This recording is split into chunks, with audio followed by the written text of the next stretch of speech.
Today is Sunday, April 27th, 2025, and the title for my talk today is The Delusion of a Separate Self.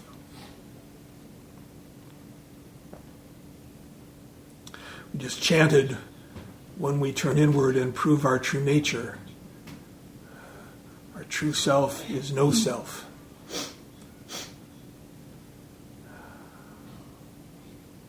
So what we'll be talking about today. I want to start out with a metaphor.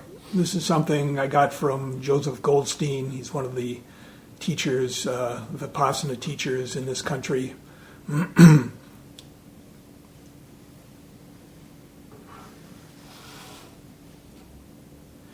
he this is what he says. He says, you go out at night, and if it's a clear night and the stars are out, most people can recognize the constellation of the Big Dipper.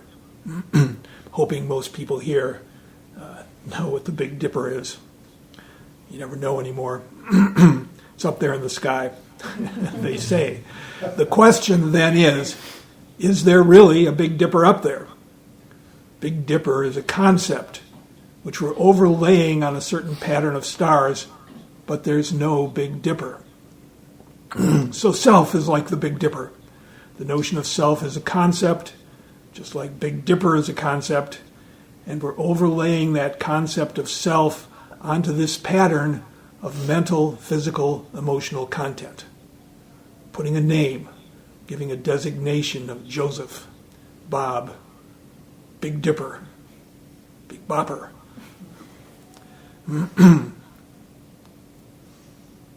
But what's interesting is that even though we know Big Dipper is a concept, and there's no Big Dipper in the sky, to go out at night, look up at the sky, and see if it's possible not to see the Big Dipper.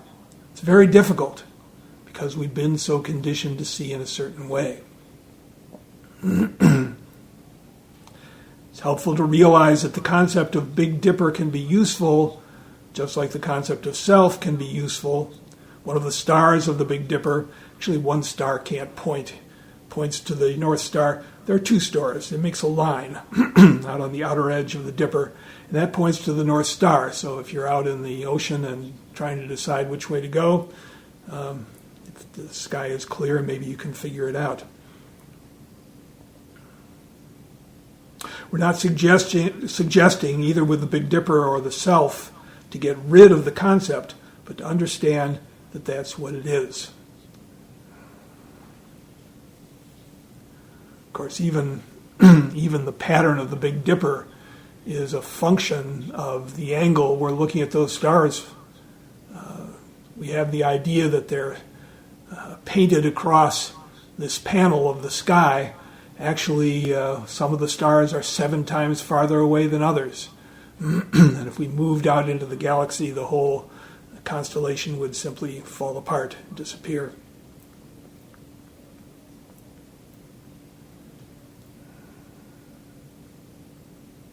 So most people can get that far, can realize that what we call a self is a lot more complicated. It's not a simple thing. There are no things. Everything, every so-called thing is a process. It's more space than material. Material is mostly space. We get to concepts like self, intention, goals, get pretty vacuous, pretty empty.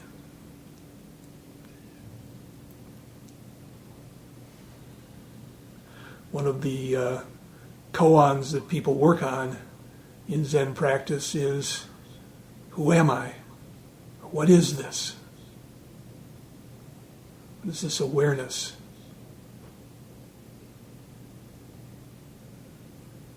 Doesn't have. We're gonna go a little bit into the science of it not being there, but to understand what we are. Can't really be done with the intellect. The great Thai forest master Ajahn Chah said, "When one does not understand death, life can be very confusing. If our body really belonged to us, it would obey our commands. If we say, 'Don't get old,' or 'I forbid you to get sick,' does it obey us? No, it takes no notice. We only rent this house, not own it. If we think it belongs to us, we will suffer when we have to leave it. But in reality, there's no such thing as a permanent self, nothing solid or unchanging that we can hold on to." Buddha made a distinction between ultimate truth and conventional truth. The idea of a self is merely a concept, a convention. American, Thai, teacher, student, all are conventions. Ultimately, no one exists. Only earth, fire, water, and air, elements that have combined temporarily. We call the body a person, myself, but ultimately there is no me, there is only anatta, not self. To understand not self, you have to meditate. If you only intellectualize, your head will explode. Once you understand not self in your heart, the burden of life will be lifted. Your family life, your work, everything will be much easier. When you see beyond self, you no longer cling to happiness. And when you no longer cling to happiness, you can begin to be truly happy.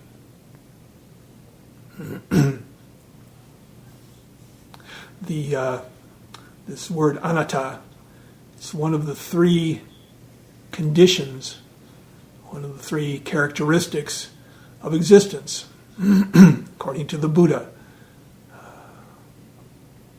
You can say we start with impermanence, one of the three. Nothing stays the same. Everything is shifting and changing. Because that's the case, because we don't see that clearly, we suffer. Everything we try to get falls apart. And in the end, we ourselves fall apart. This body is going back to earth, fire, water, and air.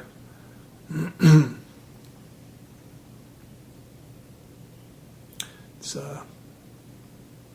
interesting when people get old, and this idea that they'd heard of before, they knew, yeah, I'm going to die, starts to get real. Shit got real.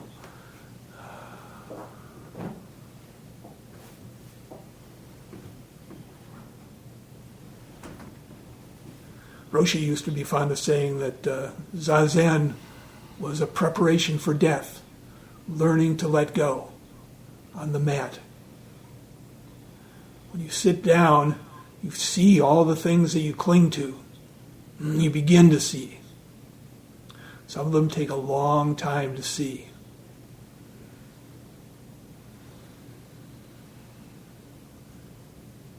Especially the third characteristic of existence, which is no self.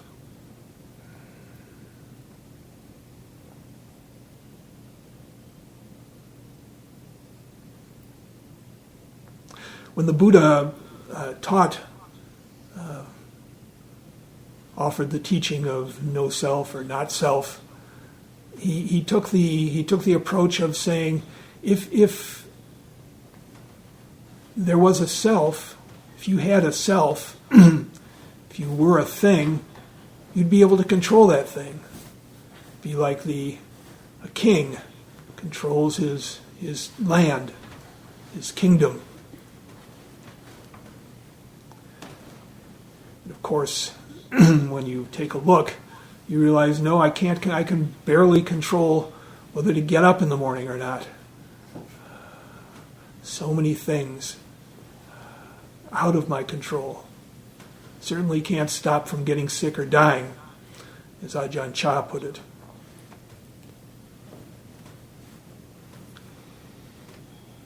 How much agency do we have? It's really a fraught question. When you look into the science of decision-making, agency, it all starts to get pretty sketchy. We'll get into some of that as we go along.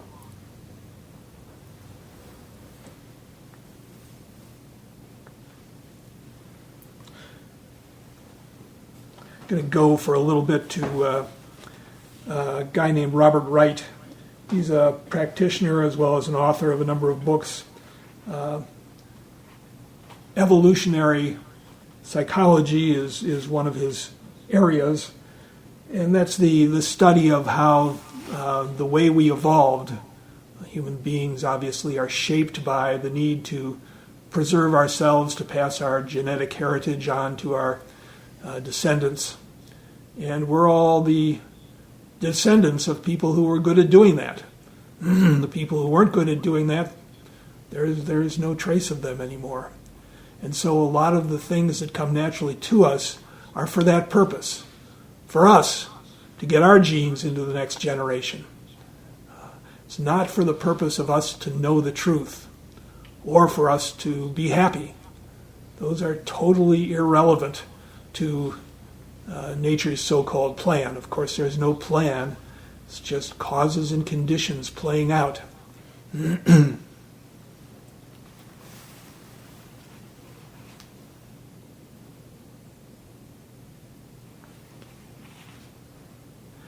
And Robert Wright talks about, there's a section here called The Darwinian Benefits of Self-Delusion.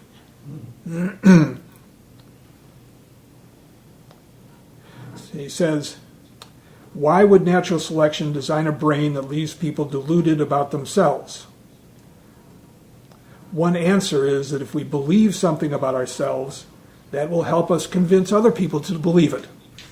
And certainly it's to our benefit, or more precisely, it would have been to the benefit of the genes of our hunter-gatherer ancestors to convince the world that we're coherent, consistent actors who have things under control. And then he brings up an experiment, which he'd outlined earlier, where they took people with a split brain. That is, for some reason or other, often because of intractable brain problems, people who have, who have intractable seizures, they actually have to cut the corpus callosum, all the wiring that goes from the left hemisphere to the right hemisphere and vice versa. So when you have somebody like that, and you show them something which they see with their right eye, which of course connects to the left side of the brain, the left hemisphere. When you show them something to the left hemisphere, they can read it, they know what it is, it's conscious. But when you show it to the right hemisphere knows about it, but the conscious mind does not. So it opens up the possibility to do some really, really fascinating experiments. So they did these. I've read a couple accounts of it, not only the one from Robert Wright. And in one, I guess the experimenters were outside a guy's house. They had him in a van, and they were showing... Don't know if the van had windows either. Anyway, they were showing him words that only his right brain could see. So one of the words they showed him was walk. And at this point, he got up and walked out of the van. And they said, where are you going?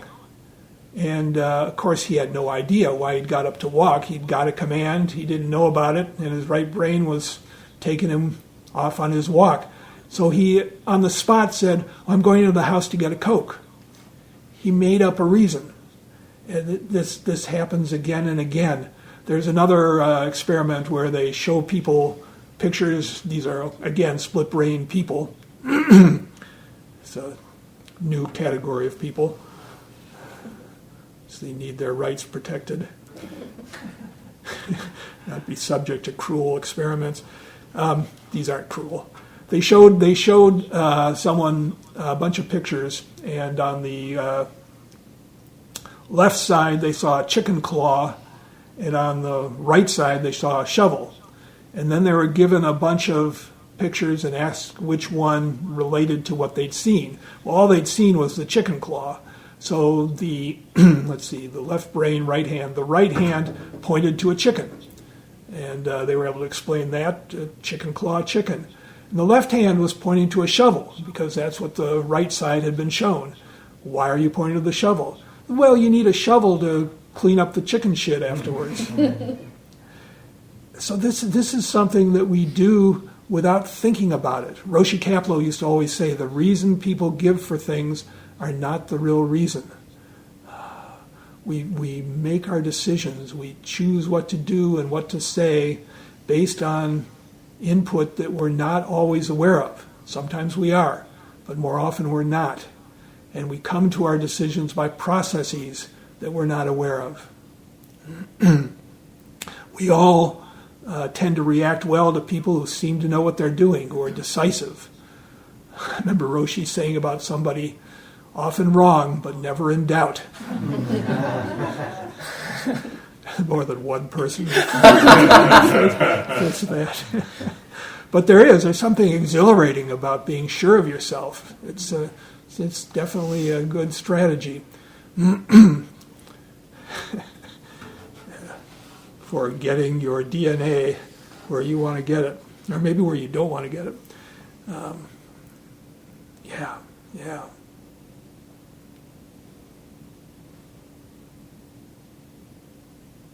We begin to get in touch with the tenuousness of our understanding when we do Zazen, when we sit and observe what happens to the mind, when we're on the mat. Given this simple task, let's say, to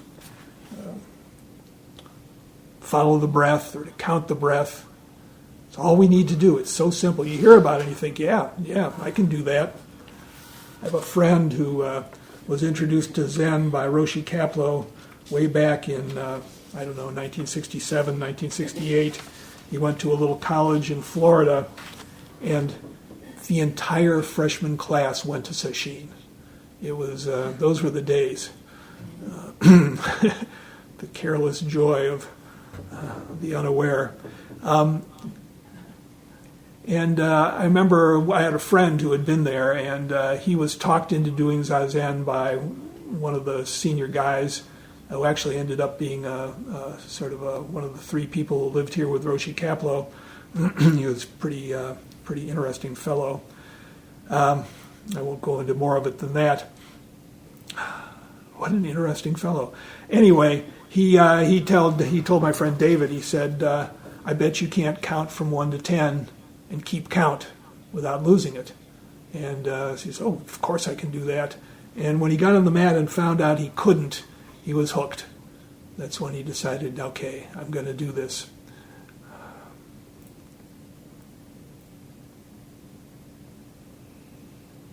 We all are aware to some degree or another of how much the mind jumps around. I'm going to skim through a passage from a book called The Elephant and the Blind by a German philosopher named Thomas Metzinger. And I do this with some trepidation because Thomas Metzinger is a fine philosopher and also a meditator, very impressive guy, and very hard to follow. Philosophy on the level he's practicing it is not easy. And, I'm running into terms like epistemic agent and not quite sure what that means. And so I've had to sort of take my time going through it. This particular book is between 600 and 700 pages long, and I'm somewhere in the 300s at this point. Robert, who probably read it in German, has finished it, Robert Sensei. I'm just going to read from, I can't read, I'm not going to read very many of these 700 pages. I'm just going to take a little bit from the middle of the book where he's talking about this tendency we have to jump from self to self. He says, I think that in normal life, many of us alternate between rapidly changing units of identification.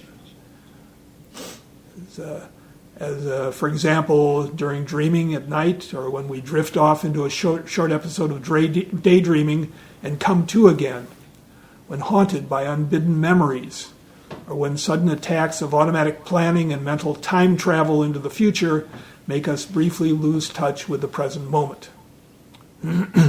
One thing that meditators often begin to see is the utter unpredictability, the volatility, and the degree of discontinuity in the neural processes that create ever new units of identification, simulated future selves, and sudden trains of thought like a fountain sputtering out wastewater in the middle of what otherwise would be a large, clear lake. One thing that meditators can begin to see is that the fountain isn't them. At times they may find that one can actually embody the lake, even while the fountain is still active. Of course, that's a quite advanced stage of meditation. And he says, under normal conditions, all we can ever do is wastewater surfing. And often this actually gets us somewhere where it's functionally useful. But in terms of content, every onset and every ending of an episode of mind wandering is characterized by an unexpected shift or sudden switch in what I will call, quote, the phenomenal unit of identification. And then he gives an example. It's really what I'm looking for. Let's say that at first you identify with the conscious content of an internal model of the self as driving a car, currently waiting at a red traffic light to turn green. Then an internal simulation of yourself as buying tofu and bananas pops up as you remember, quote, that you need to buy tofu and bananas. Now you identify with the protagonist of this shopping narrative, jumping into the virtual self that constitutes the center of an automatic inner action simulation. Phenomenologically, and for a very short moment, you literally become someone else. For a brief moment, you zone out completely, which constitutes an involuntary and unexpected shift in the unit of identification. And a few minutes later, perceptual coupling may quickly be restored and you re-identify with the driver, quickly checking whether the lights have turned green. This is the end of your first mind-wandering episode. Now the driver is real again, the shopper is only virtual. Because the shopper is no longer the unit of identification, but just the retrospective content of a sudden memory popping up, leading to a decision and an action plan. However, in the very moment where you remember that you also wanted to buy almond butter and raisins, the unit of identification switches again and you quickly zone up for a fast update, an enriched mental simulation of the shopper and its now extended task list, perhaps involving mental images of shelves and aisles. Traditional phenomenologists might say you had an afterthought, but my point is that really the afterthought swiftly created a new virtual self.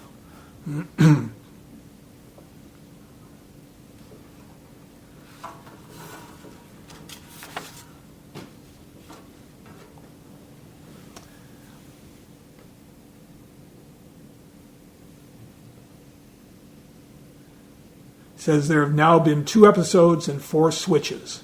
This way of applying our new concept yields another entirely phenomenological way of understanding what the cycle of death and birth is. Reincarnation, the functional embodiment of a new unit of identification, is something that happens in your brain every minute of your waking life, but it is also something that can stop happening, for example, during meditation.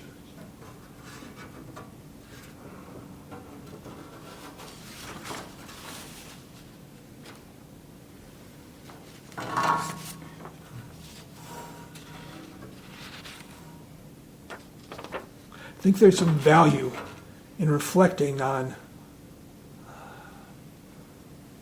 the nature of the mind in this way. It's not the same as meditation, but it does lead you to understand, to counteract to some extent, the sensation of a solid, permanent self. We're all over the lot. And it's not a bad idea to reflect on that, to notice how quickly we lay this pattern, this big dipper that we call the self, how quickly we lay it over whatever is going on the mind and take ownership of it. There's another point that Metzinger makes, which I want to bring out.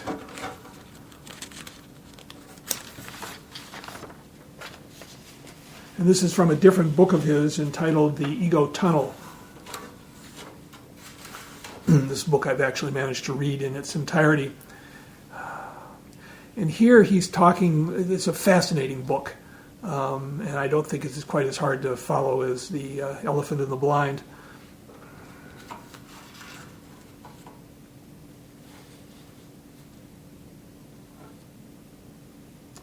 And here he's talking about how we get the idea that we're in charge, that we're making decisions. There's a lot of neuroscience in this, and it's really fascinating to sort of wrap your mind around. And I promise your head will not explode. He says, experiencing yourself as a willing agent has much to do with, as it were, introspectively peeping into the middle of a long processing chain in your brain. This chain leads from certain preparatory processes that might be described as assembling a motor command to the feedback you get from perceiving your movements. So in other words, what happens when we decide to do something? We've talked about this before. We think that we make a decision and then the action ensues, but when the brain is monitored, what happens is there's all kinds of, that action is in process significantly before we're even aware of it. And then there's a point at which we become aware of it. To us, that means we've made the decision and we jump off the diving board, let's say. But we were ready, we had gotten on that track before we even knew it. It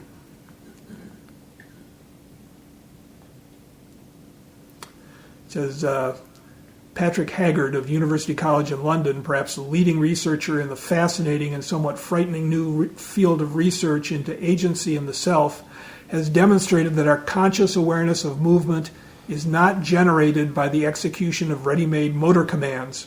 Instead, it is shaped by preparatory processes in the premotor system of the brain. Experiments show our awareness of intention is related to the specification of which movements we want to make. When the brain simulates alternative possibilities, say reaching for a particular object, the conscious experience of intention seems to be directly related to the selection of a specific movement. That is, the awareness of movement is associated not so much with the actual execution as with an earlier brain stage.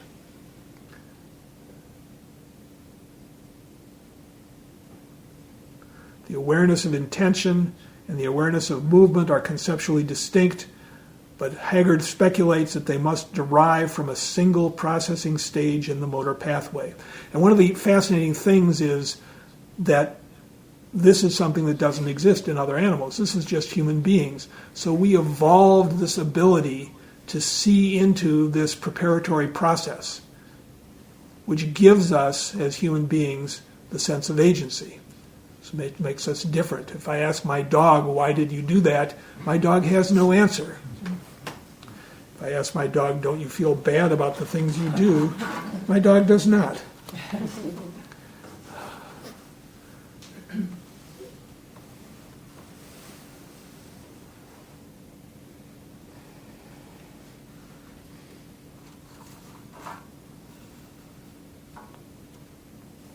He says, when this sense of agency evolved in human beings, some of the stages in the immensely complex causal network in our brains were raised to the level of global availability. That means we became aware of them.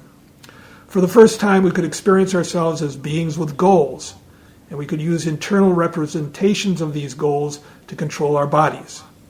For the first time, we could form an internal image of ourselves as able to fulfill certain needs by choosing an optimal route.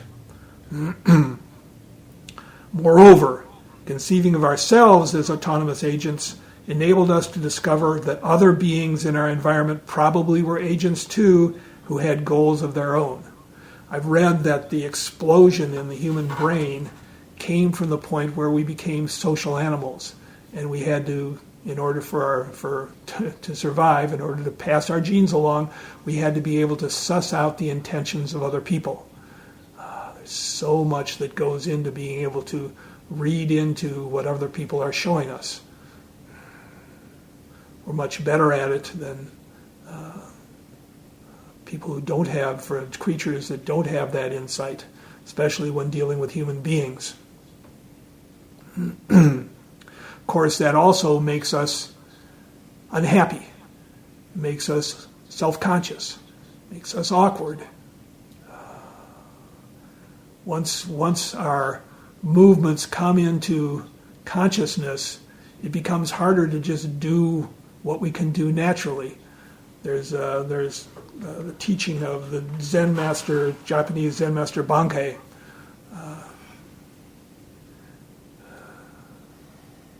whose advice to students was to stay in the Buddha mind.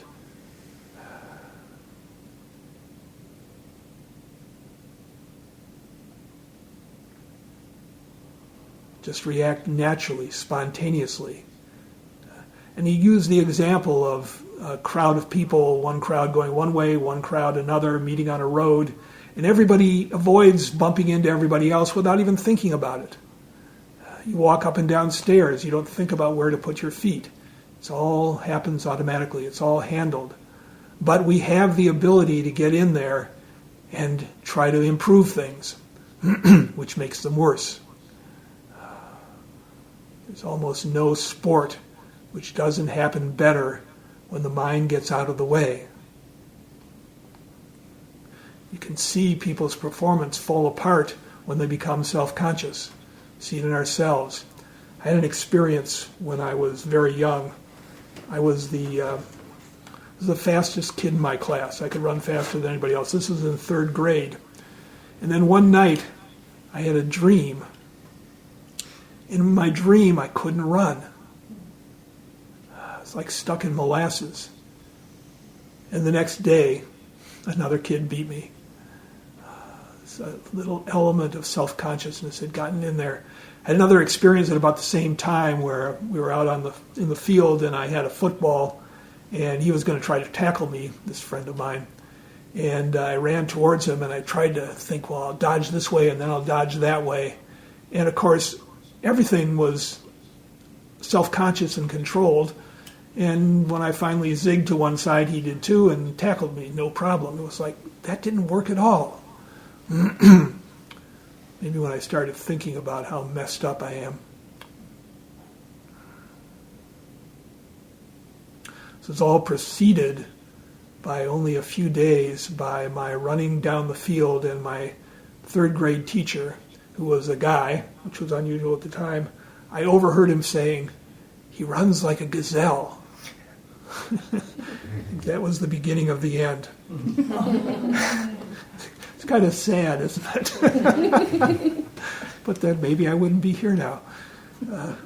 Everything works out one way or another. But it's really, there's so much in life can improve when we work our way past this feeling of a solid self and this feeling of agency. That I do what I do because I decided to do it. And we stop trying to make it look like we know what we're doing.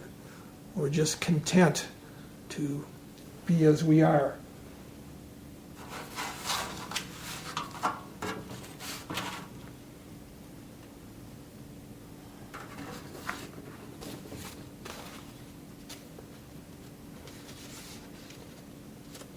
Make a decision and you can't even remember what it was. Who knows where I put this page, but I've got it now.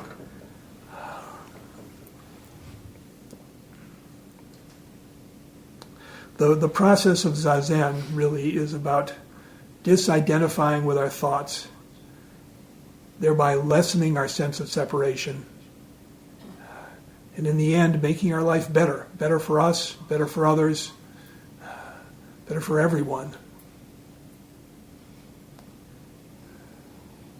We come to understand the importance of causes and conditions. Understand the futility of living from the top down,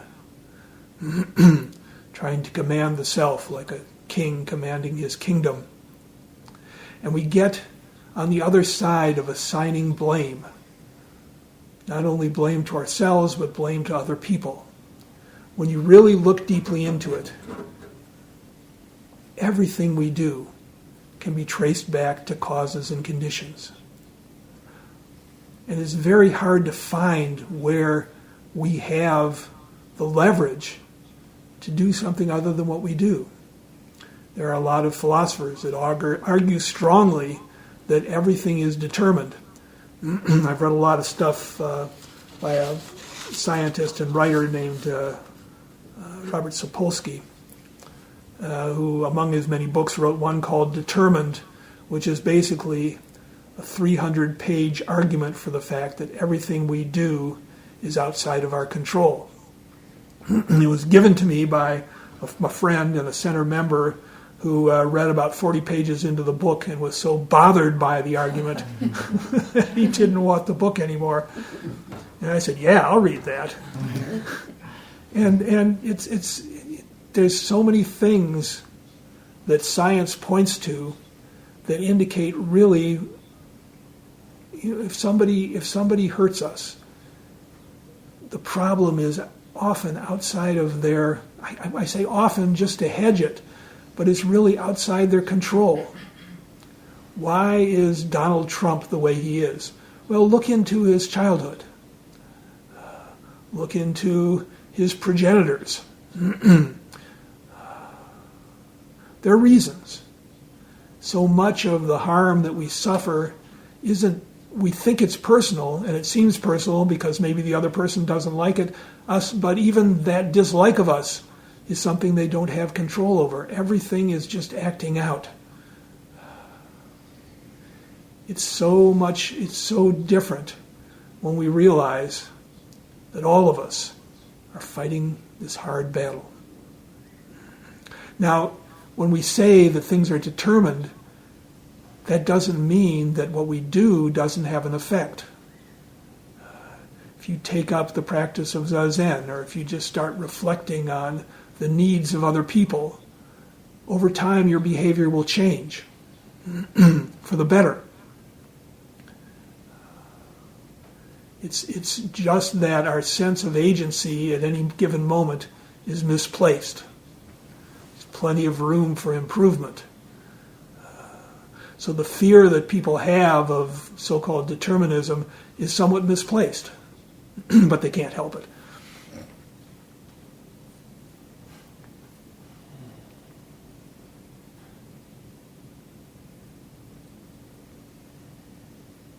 It's just interesting to watch things play out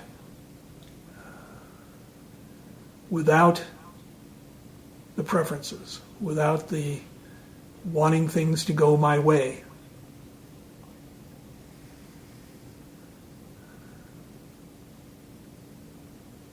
It's really dropping our demands.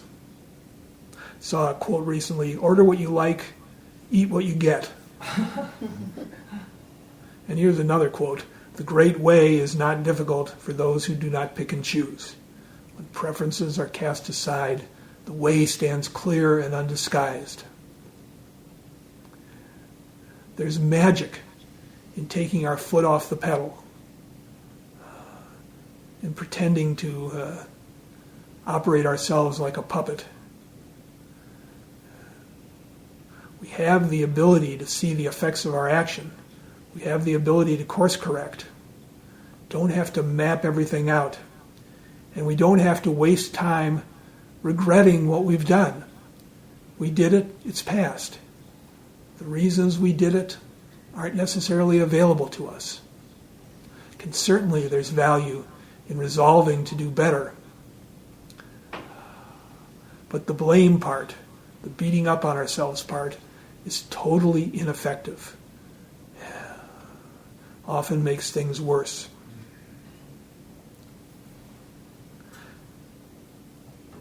This is the magic of the first step in AA, which for me in my life was an amazing turning point. The first step goes like this. We admitted that we were powerless over alcohol and that our lives had become unmanageable. It doesn't have to be just alcohol. Admitted we were powerless over our thoughts, powerless over our emotions, powerless over our reactions. powerless over our habitual ways of thinking, that made our lives worse. When you can accept the fact that you screw up, that you do things wrong, there's a burden lifted, and you actually can experience joy. Everything is open. We're not locked into being a certain kind of person. Some people that's an inadequate person. Other people that's a superior person. Whatever it is, it's not good. Let it go. There was something I heard in an AA meeting, somebody talking about honesty, and he said, I like to travel light. When you let go of the self, you do travel lighter, even if you let go just a little bit. A little bit brings a little bit of ease. Letting go completely brings complete ease.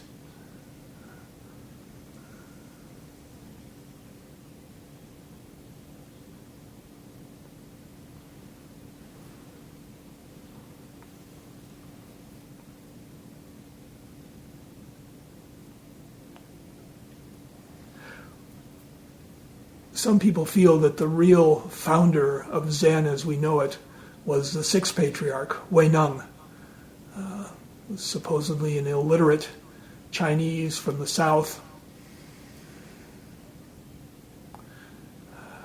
When he met the fifth patriarch, his teacher really pushed him. He said, "What makes you think that a jungle rat like you can understand?" Really, very politically incorrect challenge. Wei Neng was able to say, the Buddha nature is the same.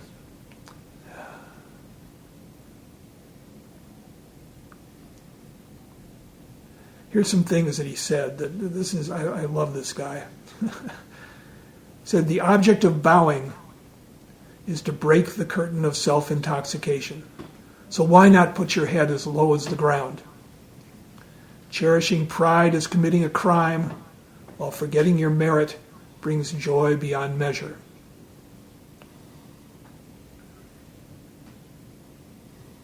And he said this too. This is really remarkable. He said, when others are wrong, I too am responsible. When I am wrong, I alone am to blame. So much different than what we do, trying to shift the blame, trying to appear as if we know what we're doing. It's extremely liberating when we can say, yes, I screwed up.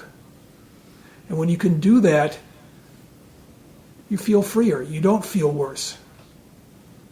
You'd think that by accepting the blame, you're going to feel bad about yourself. But it doesn't work that way.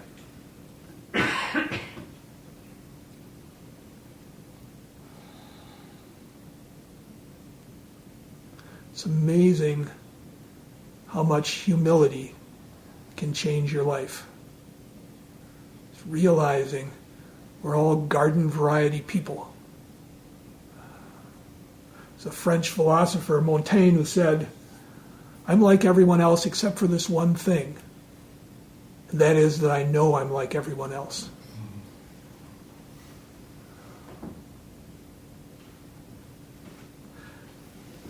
I want to finish with a short quote from Dilgo Khyentse Rinpoche, one of the great Tibetan teachers. He said, the supreme sign of great practitioners is not that they spout halos, have extraordinarily auspicious dreams, experience bliss continuously, or can foresee our miserable futures. The supreme sign is that they no longer have any interest in material gain, fame, the respect of others, or being the center of attention. They're okay with being who they are, whatever that is. Okay, we'll stop here and recite the 4 vows.